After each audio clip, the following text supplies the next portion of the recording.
إن الحمد لله نحمده ونستعينه ونستغفره ونعوذ بالله من شرور أنفسنا ومن سيئات أعمالنا من يهده الله فلا مضل له ومن يضلل فلا هادي له وأشهد أن لا إله إلا الله وحده لا شريك له وأشهد أن محمدا عبده ورسوله يا أيها الذين آمنوا اتقوا الله حق تقاته ولا تموتن إلا وأنتم مسلمون يا أيها الناس اتقوا ربكم الذي خلقكم من نفس واحدة وخلق منها زوجها وبث منهما رجالا كثيرا ونساء واتقوا الله الذي تساءلون به والأرحام إن الله كان عليكم رقيبا يا أيها الذين آمنوا اتقوا الله وقولوا قولا سديدا يصلح لكم أعمالكم ويغفر لكم ذنوبكم ومن يطع الله ورسوله فقد فاز فوزا عظيما أما بعد فإن خير الحديث كتاب الله وخير الهدي هدي محمد صلى الله عليه وسلم وشر الأمور محدثاتها وكل محدثة بدعة وكل بدعة ضلالة وكل ضلالة في النار. أعوذ بالله من الشيطان الرجيم. بسم الله الرحمن الرحيم. قاف والقرآن المجيد بل عجبوا أن جاءهم منذر منهم فقال الكافرون هذا شيء عجيب أئذا متنا وكنا ترابا ذلك رجع بعيد قد علمنا ما تنقص الأرض منهم وعندنا كتاب حفيظ بل كذبوا بالحق لما جاءهم فهم في أمر مريج أفلم ينظروا إلى السماء فوقهم كيف بنيناها وزيناها وما لها من فروج والأرض مددناها وألقينا فيها رواسي وأنبتنا فيها من كل زوج بهيج تبصرة وذكرى لكل عبد منيب ونزلنا من السماء ماء مباركا فأنبتنا به جنات وحب الحصيد والنخل باسقات لها طلع نضيد رزقا للعباد وأحيينا به بلدة ميتا كذلك الخروج كذبت قبلهم قوم نوح وأصحاب الرس وثمود وعاد وفرعون وإخوان لوط وأصحاب الأيكة وقوم تبع كل كذب الرسل فحق وعيد أفعينا بالخلق الأول بل هم في لبس من خلق جديد. وقال الله تعالى في موضع آخر وأن المساجد لله فلا تدعوا مع الله أحدا. معزز حاضرین جمعہ، دینی بھائیوں، اسلامی ماں و بہنوں، اللہ تعالیٰ نے ہم سب کو، سارے انسانوں اور جناتوں کو اپنی بندگی کے لیے پیدا کیا ہے. وَمَا خَلَقْتُ الْجِنَّ وَالْإِنسَ إِلَّا لِيَعْبُدُونِ. اللہ تعالیٰ فرماتا ہے کہ انسانوں اور جناتوں کی پیدائش کا مقصد توحید ہے، اللہ کی خالص توحید اور اس کی خالص عبادت ہے. ہم اللہ کی عبادت کیسے کریں گے، اللہ کی بندگی انسان کیسے کرے گا، اس کے لیے اللہ تعالیٰ نے ہمیں آزاد نہیں چھوڑا ہے. ہمیں اس کے لیے نظام دیا ہے، اصول دیے ہیں، ضابطے دیے ہیں. نبی صلی اللہ علیہ وسلم کا پورا اسوہ ہمارے سامنے رکھا ہے. لقد كان لكم في رسول الله اسوة حسنة کہ مسلمان اللہ تعالیٰ کی بندگی، عبادت اور اس کے دین پر چلنے کے لیے اپنے نبی کے نمونے کا پابند ہے کہ اپنے نبی کا طریقہ اختیار کرے گا. اور نبی کا طریقہ ہر مسئلے میں، ہر دین کے مسئلے میں، ہر عبادت کے مسئلے میں، ہر اس مسئلے میں جس کو وہ نیکی سمجھ کر کے کرنا چاہتا ہے کہ ہم نیکی کرنا چاہتے ہیں، ثواب کمانا چاہتے ہیں، تو اس وقت تک اس کا وہ عمل اللہ تعالیٰ کے ہاں قبول نہیں ہوگا جب تک کہ وہ نبی صلی اللہ علیہ وسلم کی سنت آپ کے طریقے اور آپ کے حکم کے مطابق نہ ہو۔ یہ مسئلہ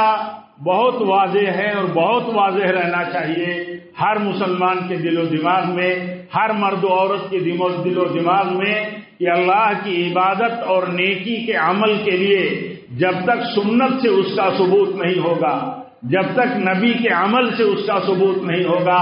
جب تک اسوہ حسنہ سے ثابت نہیں ہوگا، تب تک وہ عمل اللہ تعالیٰ کے ہاں قبول نہیں کیا جائے گا۔ اللہ کے نبی صلی اللہ علیہ وسلم نے اس بات کو اپنی ایک حدیث پاک میں ایک اصول کی طرح بیان فرما دیا۔ آپ نے فرمایا من عمل عملا لیس علیہ عملنا فہو رد، جس نے کوئی بھی عمل کیا، کوئی بھی نیکی کا کام کیا اور وہ نیکی کا کام میں نے نہیں کیا ہے، یا میں نے اسے نیکی کی حیثیت سے حکم نہیں دیا ہے کہ یہ نیکی کا کام ہے، تو وہ کام اللہ کے ہاں قبول ہونا اور ثواب کا سبب ہونا کہ اس پر ثواب ملے گا، یہ تو دور کی بات ہے، اللہ تعالیٰ کے ہاں سے رد کر دیا جائے گا، ریجیکٹ کر دیا جائے گا۔ تو عرض یہ کر رہا تھا کہ اللہ تعالیٰ کی بندگی کے لیے ہمیں پیدا کیا گیا ہے، ہم اللہ کی بندگی کیسے کریں گے؟ اللہ تعالیٰ کی بندگی، اللہ کی عبادت ہم اللہ کے نبی کے طریقے پر کریں گے۔ اسی لیے ہر مسلمان مرد و عورت کو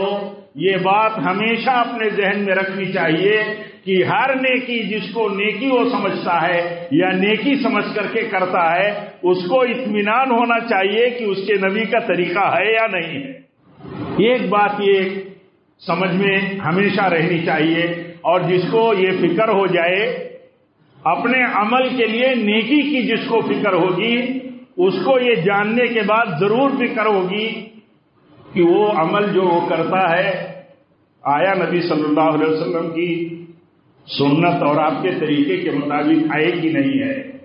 تو اب اس کو لالچ ہو جائے گی سنت جاننے کی، سنت کے فکر کی، سنت کے تحقیق کی، سنت کے علم کی۔ اور جب بندے کو فکر ہو جائے گی تو اللہ تعالیٰ فکر مندوں کو، اپنے فکر مند بندوں کو کبھی بھی اپنے نبی کی سنت اور طریقے سے محروم نہیں کرے گا۔ ایک بات یہ ہو گئی۔ دوسری بات یہ کہ اللہ تعالیٰ نے اپنی عبادت کے لیے ایک نظام یہ بھی دیا ہے کہ اللہ کی عبادت کے لیے مسجدیں قائم کی جائیں۔ مسجدوں کو قائم کرنے کا اللہ نے حکم دیا، یہ انبیاء کی سنت ہے۔ مسجدیں قائم کرنا یہ انبیائی مشن ہے۔ نبی صلی اللہ علیہ وسلم دیکھیے جب ہجرت کر کے آپ پہنچے یثرب مدینہ، تو جہاں وہاں کے آس پاس جہاں جہاں آپ پہنچے وہاں اپنے مسجدیں قائم کریں۔ کسی بستی میں مسلمان بستا ہو اور وہاں وہ مسجدیں نہ قائم کرتا ہو تو وہ بستی لعنت کی مستحق ہوتی۔ اس کا معنی یہ ہوا کہ مسلمان کسی بستی میں انفرادی طور پر اکیلے اپنے گھروں، اپنے محلات، اپنی بستی، اپنی دکانوں میں یا جہاں وہ رہتا ہے وہاں آزادی کے ساتھ وہ نمازیں قائم نہیں کر سکتا۔ فرض نمازوں کے لیے اسے حکم دیا گیا ہے کہ وہ مسجدیں قائم کرے۔ اور مسجدوں کے قیام کے سلسلے میں آپ جانتے ہیں کہ شریعت نے بڑی فضیلت بیان کی ہے، اللہ اور اس کے رسول نے بہت فضیلت بیان کی ہے کہ مسجدوں کی اہمیت کتنی ہے۔ مسجدیں قائم کرنے والوں کے بارے میں اللہ تعالیٰ نے گواہی دی، کہا جو لوگ مسجدیں قائم کرتے ہیں حقیقت میں وہ اللہ پر اور آخرت پر ایمان رکھتے ہیں۔ انما یعمر مساجد اللہ من آمن باللہ والیوم الآخر، اللہ تعالیٰ فرماتا ہے جو قیامت پر اور اللہ پر ایمان رکھتے ہیں حقیقت میں صحیح معنوں میں وہی مسجدیں بناتے ہیں۔ ظاہر سی بات ہے مسجد بنانے والے صحیح معنوں میں اخلاص کے ساتھ تو وہی ہوں گے جن کا ایمان اللہ پر ہوگا، جن کا ایمان آخرت پر ہوگا، جو یہ سمجھتے ہیں کہ اللہ کے اوپر ایمان کا یہ تقاضا ہے کہ اس کی بندگی کی جائے، اور ایمان کے بعد سب سے بڑا عمل جو ہے وہ صلاۃ کا عمل ہے، نماز کا عمل ہے، سب سے بڑا عمل۔ دیکھیے ایمانیات کے بعد عمل میں سب سے بڑا عمل، اور اسلام میں جب اللہ کے نبی صلی اللہ علیہ وسلم نے بتایا کہ اسلام کی بنیادیں 5 چیزوں پر ہیں، تو آپ نے فرمایا اللہ کے اکیلے معبود ہونے کی گواہی دینا، اشہد ان لا الہ الا اللہ، کہ اکیلا اللہ ہی عبادت کا مستحق ہے، اس کے علاوہ جتنوں کی عبادت ہوتی ہے ان کی عبادتیں غلط ہیں، باطل ہیں، اور اس بات کی گواہی کہ محمد اللہ کے رسول ہیں صلی اللہ علیہ وسلم۔ اس کے بعد آپ دیکھیے اس کلمہ شہادت کے بعد سب سے پہلا حکم ہے نماز کا۔ اسلام کی 5 بنیادوں میں کلمہ شہادت کے بعد پہلی بنیاد ہے نماز کا قائم کرنا، اور نماز قائم کرنے کے لیے فرض نمازوں کے قیام کے لیے حکم ہے کہ مسجدیں بنائی جائیں، اور مسجدوں کے لیے آپ جانتے ہیں کہ مسجدیں روئے زمین پر سب سے پاک، سب سے بہتر، سب سے مقدس، سب سے عظیم جگہ ہیں۔ اللہ کے نبی صلی اللہ علیہ وسلم نے فرمایا احب البلاد الی اللہ مساجدها، اللہ کے نبی نے فرمایا دنیا میں سب سے بہتر زمین کا حصہ وہ ہے جن میں مسجدیں ہیں، جن پر مسجدیں آباد ہیں، اور سب سے ناپسندیدہ حصہ وہ ہیں جن میں بازار ہے۔ بازار کو ناپسندیدہ کہا گیا، اس کا معنی یہ نہیں کہ بازار کی ضرورت نہیں ہے، بازار سے بغض اور عداوت رکھا جائے، اس کی اہمیت، مسجد کی اہمیت کے مقابل میں بازار کی حیثیت بتائی گئی، اور وہ اس لیے بھی بتائی گئی کہ ایک آدمی اچھی طرح یہ سمجھے کہ مسجدیں اللہ کی اطاعت کی جگہ ہیں، اللہ کی بندگی کی جگہ ہیں، ذکر کی جگہ ہیں، تلاوت قرآن کی جگہ ہیں، یہاں تعلیم و تربیت کو اسے اللہ تعالیٰ نے اس کو مرکز بنایا ہے۔ اس لیے آپ بتائیے جس روئے زمین کے حصے پر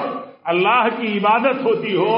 اللہ کا ذکر ہوتا ہو، اور اللہ تعالیٰ کے کلام اور اس کی تعلیم و تربیت کا عمل ہوتا ہو، آپ بتائیے اس سے اچھی جگہ کون ہو سکتی ہے؟ اسی لیے اللہ تعالیٰ روئے زمین کے ہر ذرے اور چپے کا مالک ہے، وہی خالق ہے،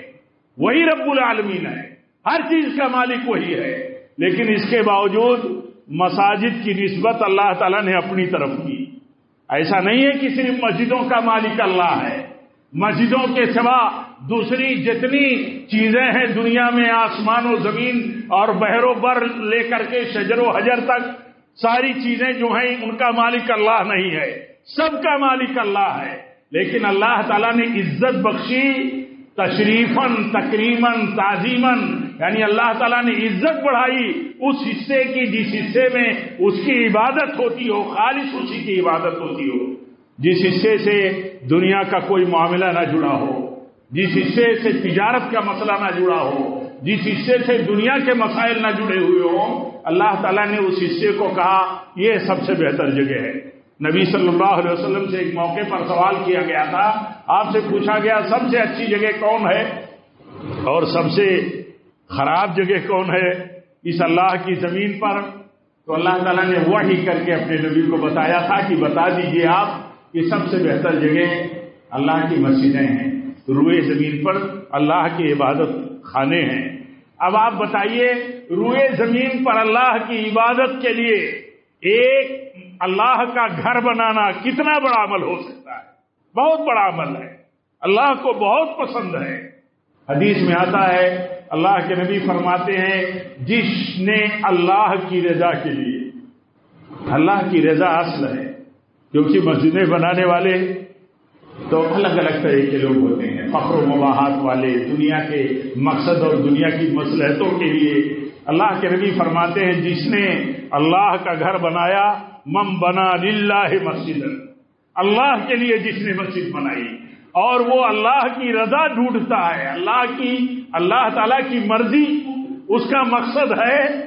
تو اللہ کے نبی فرماتے ہیں اللہ اس کے لیے جنت میں محل بناتا ہے۔ یہ دنیا میں بہت بڑا سعادت کا عمل ہے، بہت بڑی نیکی کا کام ہے کہ بندہ یا اللہ کے بندے مل کر کے اللہ کا کوئی گھر بنائیں، جہاں وہ جمع ہو کر کے ایک ساتھ سارے لوگ اپنے محلے اور بستی کے جمع ہو کر کے اللہ کی عبادت کریں۔ آپ سوچئے اس سے بڑا مقدس عمل اور مشن کوئی ہو سکتا ہے کہ ایک گھر بنایا جائے، ایک عمارت بنائی جائے اور اس میں سارے محلے کے امیر و غریب، چھوٹے بڑے، عورتیں بھی آنا چاہیں تو انہیں روکا نہیں جا سکتا، وہ بھی آئیں اللہ تعالیٰ کے گھر میں اللہ کی عبادت کریں۔ آج تو الحمدللہ یہ مسئلہ بھی نہیں بچا مسلمانوں کے سامنے اپنے اس ملک میں کہ وہ جماعتیں جو منع کیا کرتی تھی اور مستقل فتوے اور بحثیں چلتی تھی، آج الحمدللہ انہوں نے بھی یہ ڈکلیئر کیا کہ اللہ کے گھروں سے اور مسجدوں سے عورتوں کو روکا جانا صحیح نہیں ہے، ان کا حق ہے کہ انہیں مسجدوں میں اگر وہ آنا چاہے تو وہ حق انہیں ملنا چاہیے۔ تو عرض یہ کر رہا تھا کہ مسجدیں جہاں ہم سب جمع ہو کر کے، محلے کے لوگ جمع ہو کر کے اللہ کی عبادت کرے، آپ سوچئے اس سے خالص عمل کون سا ہو سکتا ہے، اور اس سے بہتر کام کون سا ہو سکتا ہے کہ آدمی اس کو بنانے کے لیے اپنی مادی، مالی اور جو بھی وسائل اور اسباب اور سورسز اس کے پاس ہے اس کو لگائے۔ اس سے بڑا اور مقصد کیا ہو سکتا ہے؟ اسی وجہ سے دیکھا جاتا ہے، آج دیکھا جاتا، ہم سب دیکھتے ہیں کہ مسجدیں بنانے کے لیے ایمان والوں میں بہت جذبے ہوتے ہیں، بڑا حوصلہ ہوتا ہے، بڑی لگن ہوتی ہے۔ مسجد کے نام پر جیسے ان کے دل کے جذبات جاگ اٹھتے ہیں کہ اللہ کا گھر بنانا ہے، کوئی رکاوٹ نہیں۔ دیکھا جاتا ہے جہاں نہایت ناتواں، کمزور، فقیری کی حد تک لوگ بستے ہیں، وہاں بھی جب اللہ کی مسجد بنانے کے لیے کھڑے ہوتے ہیں تو توقع کے خلاف کافی بجٹ سے اللہ تعالیٰ کے بندے مدد کرتے ہیں، اللہ کی توفیق سے، اور مسجد بن جاتی ہے۔ یہ اسی جذبے کا نتیجہ ہے آج جو ایمان کی بنیاد پر ایک مومن کے ہاں، مومن مرد کے ہاں، مومنہ عورت کے ہاں یہ چیز موجود ہے کہ اللہ کا گھر ہے۔ آج ہم یہاں جمع ہیں، یہاں نئے سرے سے پختہ مسجد کی تعمیر کے لیے ہمارے بھی دل اسی جذبات کے ساتھ معمور ہیں کہ اللہ کا گھر بننے والا ہے، اور ہم سب اس کے لیے اللہ کی توفیق مانگ کر کے کھڑے رہنے والے ہیں۔ تو میں عرض یہ کر رہا تھا میرے بھائیوں کی دیکھیے روئے زمین پر اس تصور کے ساتھ کہ اللہ راضی ہوتا ہے اس بندے سے، چاہے وہ ایک چڑیا کا گھونسلے کے برابر اللہ کے گھر میں تعمیر میں حصے دار بن جائے، اللہ تعالیٰ اس کے لیے بھی محل بناتا ہے، جنت میں اس کے لیے بھی محل بناتا ہے۔ اس سے ثابت ہوتا ہے کہ ہمارے بھائیوں میں، ہم میں اور آپ میں اگر کوئی غریب ہے، غریب سے غریب ہے، تو اس کے لیے بھی اللہ نے موقع رکھا ہے، اور جو امیر ہے تو اپنی امیری کی حیثیت سے تو ذمہ دار ہی ہے، کیونکہ جن کو اللہ تعالیٰ نے مال دیا ہے، جن کو اللہ تعالیٰ نے سورسز دیے ہیں، جن کو سماج میں، ملک میں، معاشرے میں سیاسی سماجی سطح پر اثرات دیے ہیں، سب کو اپنے اپنے اثرات کو اور اپنی اپنی حیثیتوں کو استعمال کرنا ہے۔ تو یہ تو انہیں اللہ تعالیٰ نے فضیلت دی ہے، ان کی ذمہ داری اللہ نے دی ہی دی ہے، لیکن جن کو اللہ تعالیٰ نے بہت کم دیا اپنے فیصلے اور اپنی حکمت سے، ہم نہیں جانتے۔ ہمارا جو بھائی غریب ہے، ہمارا جو بھائی تنگ دست ہے، ہمارے جو بھائیوں، جن بھائیوں کے دن رات مشکل سے گزرتے ہیں، ایسا نہیں ہے کہ وہ اللہ کے نزدیک ناپسندیدہ بندے ہیں، اللہ کے نزدیک حقیر بندے ہیں، کبھی نہیں ایسا ہو سکتا۔ بلکہ حدیث میں آتا ہے کہ کبھی کبھی غریب ہمارے سماج کا نادار، محتاج، اس کی دعاؤں کی برکت سے امیروں کے مال میں اضافہ ہوتا ہے، ان کے مال میں برکت ہوتی ہے۔ تو یہ ان کی حیثیت ہے۔ ہمارے آپ کے بیچ میں رب العالمین نے جو تفریق رکھی ہے، جو فرق رکھا ہے چھوٹے بڑوں کا، اس فرق کی مصلحت اللہ کے سوا ہم نہیں جانتے۔ لیکن عرض یہ کر رہا تھا کہ حصہ لینے کے لیے عبادت میں، عمل میں، اللہ کے گھر کی تعمیر میں، کہیں بھی خرچ کرنے والے مسئلے میں، صدقہ و خیرات میں بھی آپ دیکھیے، اللہ کے نبی صلی اللہ علیہ وسلم فرماتے ہیں ایک شخص 1 لاکھ روپیہ خرچ کرتا ہے اور ایک بندہ اللہ کا 1 روپیہ خرچ کرتا ہے، کبھی دونوں برابر ہو جاتے ہیں۔ کیسے برابر ہو جاتے ہیں؟ ایک آدمی کے پاس کروڑوں روپے ہیں، اس میں 1 لاکھ روپیہ خرچ کرتا ہے، اور ایک آدمی کے پاس کچھ روپے ہیں، اس میں سے وہ 1 روپیہ خرچہ کر دیتا ہے۔ آپ سوچئے یہ تفریق جو اللہ تعالیٰ نے قائم کی ہے کہ کسی کو لاکھ دیے تو لاکھ خرچہ کرتا ہے، کسی کو چند روپے دیے تو 1 روپیہ خرچ کرتا ہے، دینے والا اللہ ہے، لیکن جذبے کے ساتھ جب بندہ خرچ کرتا ہے تو دیکھیے 1 روپیہ خرچ کرنے والے کو بھی اللہ تعالیٰ محروم نہیں رکھتا۔ وہ حدیث آپ کے سامنے رہنی چاہیے جس میں یہ ہے کہ ایک بار کچھ غریب صحابہ اللہ کے نبی کے پاس آئے اور عرض کیا انہوں نے، یا رسول اللہ صلی اللہ علیہ وسلم، جب کہیں تقاضا آتا ہے مال لگانے کا، جب کہیں آپ چندے کا اعلان کرتے ہیں تو ہمارے مالدار بھائی تو حصہ لے کر کے اجر کما لیتے ہیں، نیکیاں کما لیتے ہیں، ہمارے پاس تو کچھ ہوتا نہیں، ہم محروم رہ جاتے ہیں۔ اللہ کے نبی صلی اللہ علیہ وسلم فرماتے ہیں کہ تم محروم نہیں رہو گے، تم ہر فرض نماز کے بعد سبحان اللہ الحمدللہ اللہ اکبر کا وظیفہ پڑھتے ہو، یہ وظیفہ تمہیں ان سے پیچھے نہیں رکھے گا اجر میں۔ عرض کرنے کا مطلب یہ کہ اللہ ہم میں اور آپ میں کوئی کسی بھی حیثیت کا ہو، کسی کو اللہ تعالیٰ نے محروم نہیں رکھا ہے۔ فرق اتنا ہے، سمجھ کی بات ہے کہ ہم میں ہر آدمی لالچی ہو، ہر آدمی کے ہاں جذبے ہو، ہر آدمی کے ہاں فکر ہو کہ ہمیں اللہ تعالیٰ کے ہاں اجر پانا ہے، اس کی مرضی ڈھونڈنا ہے۔ ایک آدمی اکیلے پوری مسجد بنا دیتا ہے، اس کی وہ حیثیت ہے، اسے بنانا چاہیے کہ ایک پوری مسجد بنا دے۔ ایک آدمی پوری مسجد نہیں بنا سکتا ہے، ایک چھوٹی سی چڑیا کے گھونسلے کے برابر وہ مسجد میں حصے دار ہو سکتا ہے۔ جذبہ دونوں کا اللہ کا گھر بنانے کے پیچھے ایک ہے، اللہ کا گھر بننا چاہیے۔ اللہ کے گھر بننے کے پیچھے جو جذبہ ایک ہے تو دیکھیے تھوڑا خرچ کرنے والا بھی اللہ کے ہاں محروم نہیں۔ تو میرے بھائیو، اللہ کا گھر، اللہ کے گھر کی بڑی مصلحتیں ہیں۔ سب سے بڑی مصلحت یہ ہے کہ وہ اللہ کی عبادت کے لیے بنایا جاتا ہے۔ اس عبادت کے گھر میں کتنی مصلحتیں ہیں آپ دیکھیے۔ ہم جمع ہوتے ہیں جب اللہ کے گھر میں ایک ساتھ 5 بار، اور دور دراز سے بھی اکٹھا ہو کر کے جمعہ میں جمع ہوتے ہیں، عید اور بقرعید میں جمع ہوتے ہیں، مردوں کے ساتھ، عورتیں بال بچوں کے ساتھ عید اور بقرعید میں جمع ہوتے ہیں۔ آپ بتائیے یہ وہ کتنی مقدس اور اہم جگہ ہوتی ہے جس میں سارے مسلمان اکٹھا موقع بموقع جمع ہوتے ہیں۔ وہاں جب جمع ہوتے ہیں تو ایک دوسرے سے ملاقاتیں ہوتی ہیں، تعارف ہوتا ہے، خیر خیریت ہوتی ہے، حال چال لیا جاتا ہے، اور اسی طرح تعارف کی بنیاد پر آدمی آگے بڑھتا ہے۔ اسی طرح یہ تعلیم و تربیت کی بھی جگہ ہے۔ تعلیم و تربیت ایسے دیکھیے، نبی صلی اللہ علیہ وسلم آپ اپنے ساتھ، بعض روایتوں میں آتا ہے کہ آپ نماز پڑھا رہے ہیں، امامت کرا رہے ہیں، امامت اپنے صحابہ کی۔ آپ کے گود میں امامہ ہوتی تھی، امامہ آپ کی بیٹی کی بیٹی نواسی۔ آپ جب رکوع میں جاتے تو بغل میں بٹھا دیتے، سجدہ کرتے، اس کے بعد جب سجدے سے اٹھتے تو پھر گود میں آپ لے لیتے۔ بچے آتے تھے مسجدوں میں، بچے نبی صلی اللہ علیہ وسلم کی مسجد میں، مسجد نبوی میں بچے جب آتے ہیں ہمارے مسجدوں میں تو کیا نقل کرتے ہیں؟ چھوٹے چھوٹے بچے جب اسلامی کلچر سے باہر کے کلچرل سینٹروں میں جاتے ہیں تو وہاں کیا نقل کرتے ہیں؟ جو دیکھتے ہیں،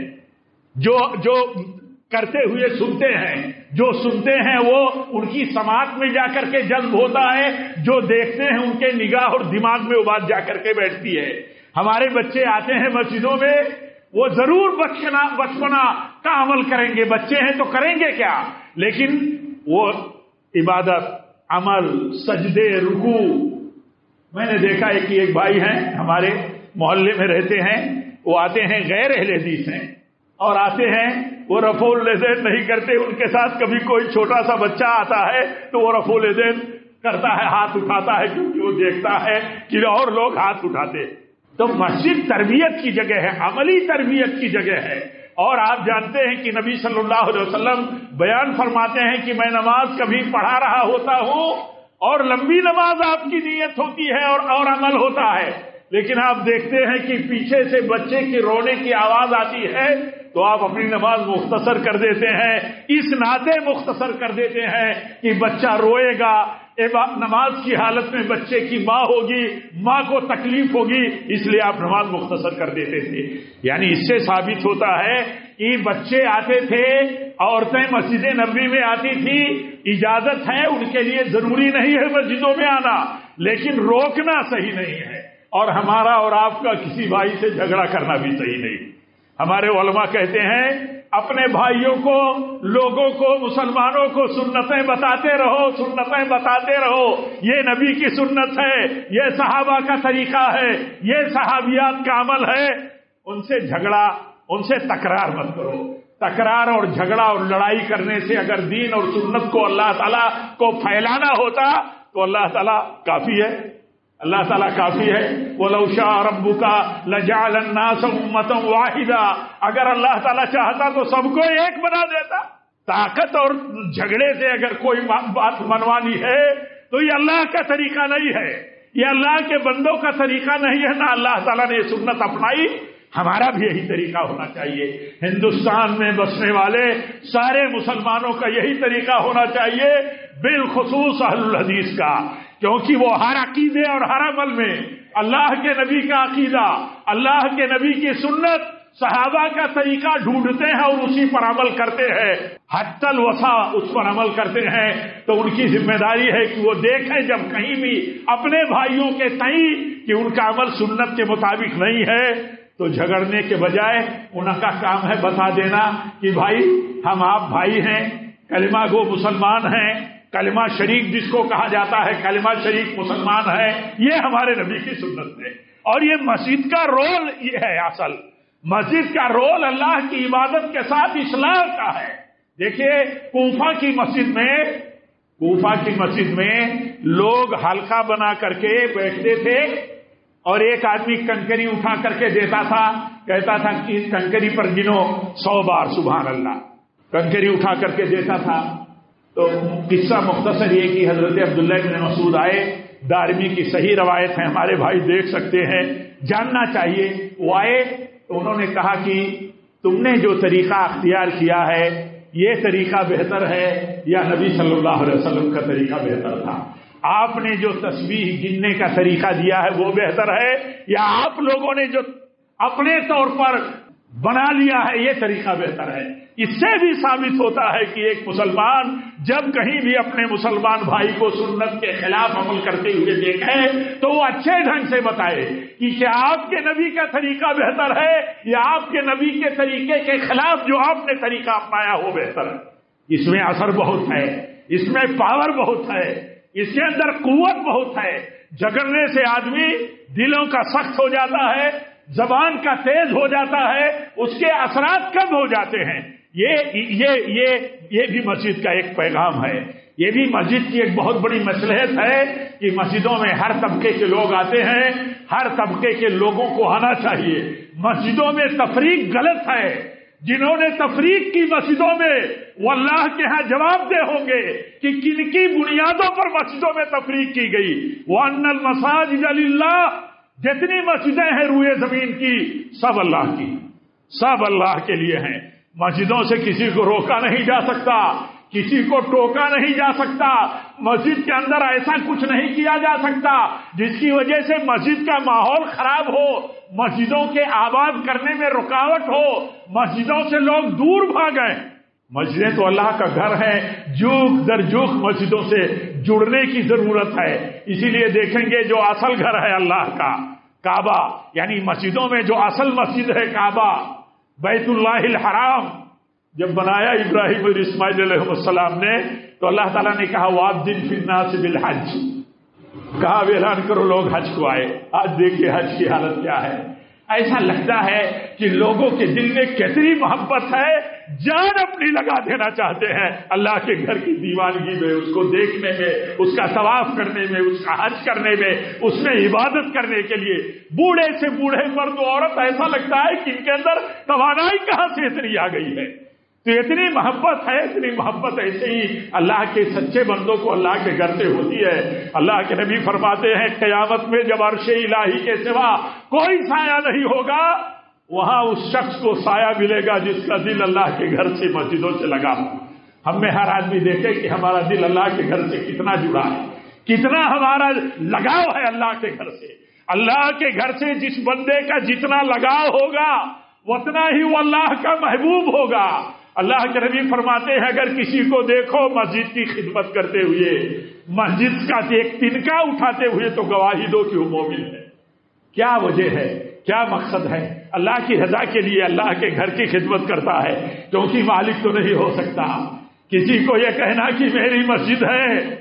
میری مسجد ہے، اللہ کہتا ہے وَأَنَّ الْمَسَاجِدَ لِلَّهِ، مسجدیں اللہ کی ہیں۔ مسجدوں کا خادم ہوگا آدمی، مسجدوں کا مالک نہیں ہو سکتا۔ آپ دیکھیے سعودی عرب کے ملک، اللہ تعالیٰ ان کو سلامت رکھے صحت و عافیت سے، اور ان کی حکومت کو دیکھیے، وہ اپنے آپ کو ان کو کہا جاتا ہے ملک ہیں، وہ ملک سعودی عرب کے بادشاہ ہیں، لیکن جب حرمین شریفین کی بات آتی ہے تو کہتے ہیں خادم الحرمین الشریفین، یہ خدمت گزار ہے، یہ غلام ہے، یہ مسجد نبوی اور مسجد حرام بیت اللہ کے خادم ہے۔ کسی کو یہ کہنے کی گنجائش نہیں ہے کہ مسجد میری ہے۔ مسجد کی خدمت گزاری کا اگر اسے موقع ملا ہے تو اسے سمجھنا چاہیے کہ اللہ تعالیٰ نے اسے چنا ہے۔ تو میرے بھائیوں، مسجدوں کی بڑی اہمیت ہے، ہر اعتبار سے مسجدوں کی بڑی اہمیت ہے۔ زیادہ باتیں کرنے کی ضرورت نہیں ہے۔ اللہ کا گھر، عبادت کا گھر، ذکر و اذکار کا گھر، ہر طرح کی آلائشوں سے پاک رکھنے کا گھر، ہر طرح کی دنیا داری، تجارتی معاملات اور مسائل سے دور رہنے والا جو مرکز ہے وہ اللہ کا گھر ہے۔ ایک بار دو لوگ اونچی آواز میں بات کر رہے تھے، حضرت عمر فاروق نے ایک شخص سے کہا ذرا بلاؤ ان دونوں کو۔ بلایا گیا تو حضرت عمر پوچھتے ہیں رضی اللہ تعالیٰ عنہ، کہتے ہیں کہ کہاں کے ہو تم لوگ؟ تو کہتے ہیں طائف سے ہم آئے۔ تو کہتے ہیں ہم مسجد میں تم اتنی تیز آواز میں بات کر رہے ہو، اونچی آواز میں بحث تکرار کر رہے ہو،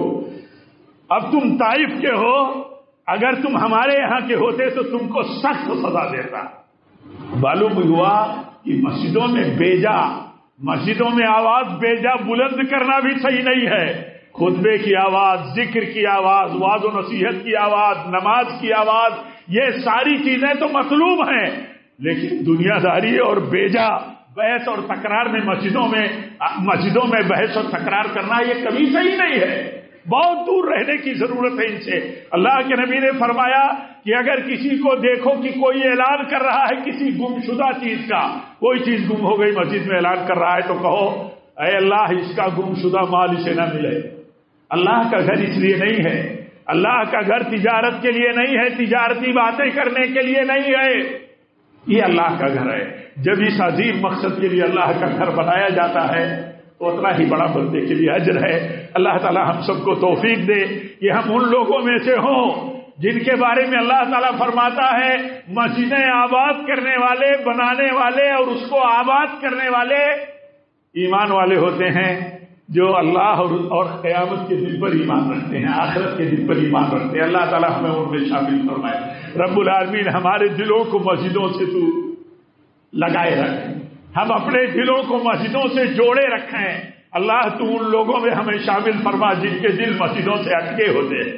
نماز کا وقت ہے، مسجدوں کی ضرورت ہے، مسجدوں کی تعمیر ہے، مسجدوں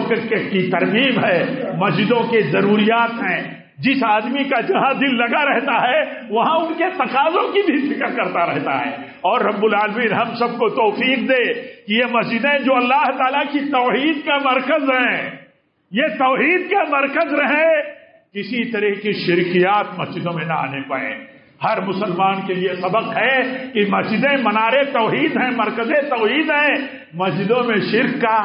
دخل کہاں ہو سکتا ہے؟ مسجدیں سنت نبوی کے عمل کا مرکز ہیں، سنت نبوی کے خلاف مسجدوں میں عمل کیسے ہو سکتا ہے؟ اس بات کی فکر ہر مسلمان کو اللہ تعالیٰ دے، اور ہم تمام مسلمانوں کو، جتنے مسلمان ہم یہاں ناسک میں بستے ہیں یا جتنے مسلمان اس آواز کو سنتے ہیں، ان سب سے میں کہوں گا کہ ملی یکجہتی کے ساتھ رہیں، ایک دوسرے کو مسلمان سمجھ کر کے زندگی گزاریں، ایک دوسرے کی کمیوں کی اصلاح فرض ہے، لیکن کمیوں کی اصلاح اس جذبے کے ساتھ کریں کہ ہمارا کلمہ پڑھنے والا بھائی ہے، اس کے ہاں عقیدے کی کمی ہے، اس کے ہاں سنتوں میں کمی ہے، اس کے ہاں معاملات میں کمی ہے، اس کا کام ہے اپنے بھائی کی اصلاح کے جذبے سے اچھے لب و لہجے میں بات کرے، رشتے بنائے رکھیں، جائز حد تک دائرے اسلام میں رہتے ہوئے اصولوں کی روشنی میں اور اصلاح کے جذبے کے ساتھ کام کریں۔ اللہ تعالی ہم سب کو توفیق دے۔ رب العالمین ہم جب تک زندہ رہیں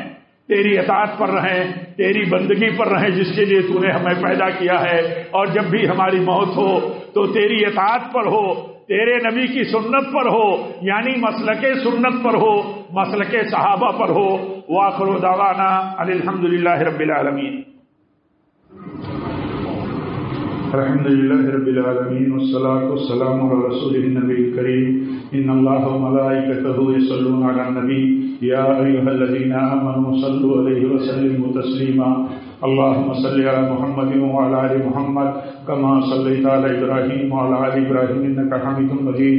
اللهم بارك على محمد وعلى آل محمد كما باركت على إبراهيم وعلى آل إبراهيم إنك حميد مجيد عباد الله رحمكم الله